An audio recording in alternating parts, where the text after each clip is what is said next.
这次真的是人品大爆发。原想拍摄白河镇的火车集市，结果生生整成了缠绵的剧情。春节前的最后一条视频全凭运气。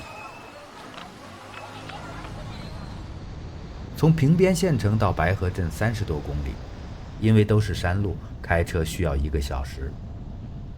天没亮就出发，不是为了赶火车，而是担心停车位不好找。提前做过功课，说是火车9点多经过白河镇。当勤快的我遇到不靠谱的火车，一波三折的追逐戏在不知不觉中开始了。7点到白河镇，沿路停放的车辆一眼望不到头，怕返程时拥堵严重，决定转回去，在刚进镇子的路边找个位置。时间充裕得很，那就先逛逛集市。万万没想到，身后竟然传来汽笛声，还能怎样呢？跑吧！颜色热烈的火车慢悠悠地驶来，把毫无准备的我整了个措手不及。尽管赶不上他穿过闹哄哄的集市，能够拍到已经算是交好运了。没办法，我不可能把火车拽回集市，再想拍摄，除非等下个星期一。早点来好了，早点进去好了，我还在车上磨蹭呢。好吧。不用等，火车竟然停在前面，好运又来了。别走太远，还等着呢。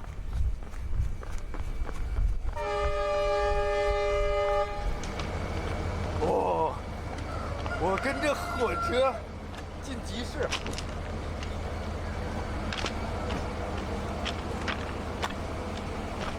快了你！好运没拿稳，火车加速，手握笨重的设备，脚踩乱动的石子，以知天命的身体尽力追赶，最终还是被红头火车甩下。红头火车真是调情的高手，在我几乎放弃追逐的时候，又一次等待，应该是给赶集的人们留出退场的时间。不对，他就是在等我，等我一同穿过这个国内唯一的火车集市。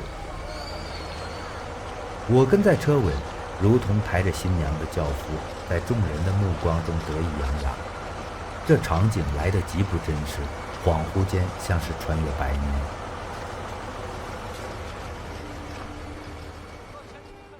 没有穿越百年，只是穿过集市，火车又停了。征得车上工作人员同意，布下了多个机位，让屏幕前的你得以全方位看到百年迷轨铁路上的小火车离开白河镇的画面。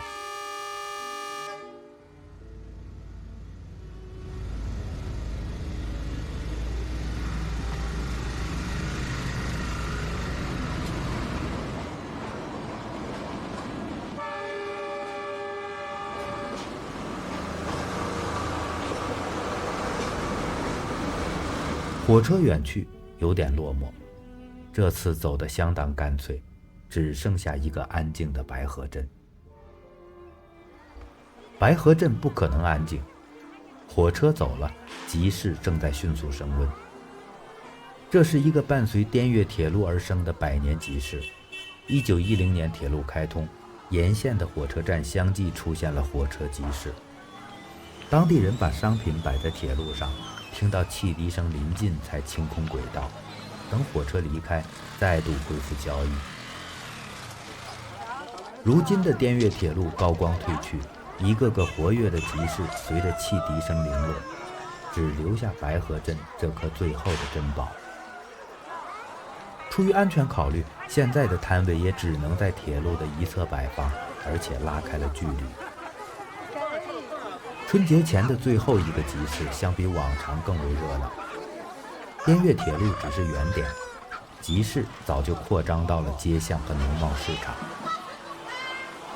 这里要比平边县城集市上的农产品还要丰富，更低的海拔让更多的绿色出现在温暖的冬季。大量的新鲜蔬菜刚刚采摘下来，好像菜地就在摊位后面，多看几眼会有进入春天的感觉。云南的春节味道都是七彩的。集市上的活禽保持着半自由的状态，只用细绳拴住。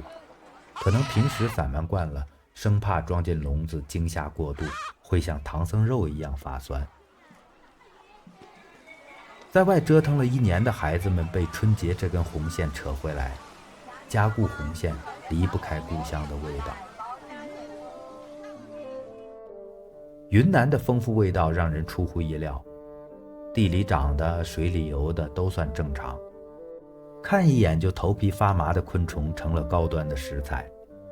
有些朋友视它们为天地的精华，并对那些味道赞不绝口。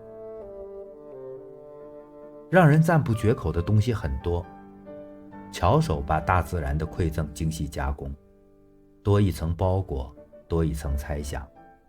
每次尝试都有新发现，云南之旅需要用舌尖丈量。看见菜豆腐很动心，遗憾的是只能买了带回家吃。下次再来，说啥也要备上餐具，尝尝这个3块1份的鲜嫩。水果方便携带，可种类多到难以选择。有些味道不习惯，有些吃起来略显麻烦。一群长相马虎的橘子胡乱趴在地上，透过丑陋的外表能看出它们高贵的灵魂。卖橘子的老姐姐帮忙挑选，我们的讨价还价方式有悖常理。加一个呢？不用添了。加一个这个。谢谢。新阳。新阳。啊，那一家没了。下手早了，提着好几斤橘子逛集市有点累，忽然明白背篓的好处。当地人身后除了背篓还有娃娃，小家伙对周围的喧嚣无动于衷。再过若干年，火车集市会无数次进入他们的梦境，梦里不只有清澈的汽笛，更有彩色的衣裙、摇摆的头饰。当地人重视赶集，他们的打扮就是最好的证明。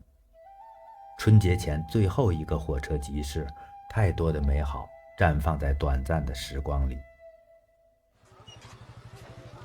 服装让女人着迷，男人却喜欢寻找刺激。扣在笼子里的鸡不用担心可怕的春节，它们和美味无关，凭借好勇斗狠的本事会让新主子热血沸腾。小朋友也能在集市得到快乐，快乐可能来自玩具，也可能和宠物有关。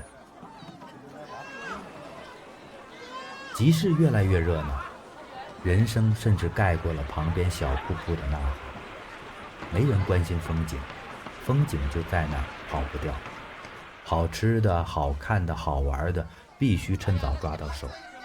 春节如同旅行，准备的过程就在叠加快乐。百年火车集市串起岁月的故事，总有守门人在小镇等待，就像游人等待吹着口哨的火车，尽管时间不那么准确，早点晚点总会到来。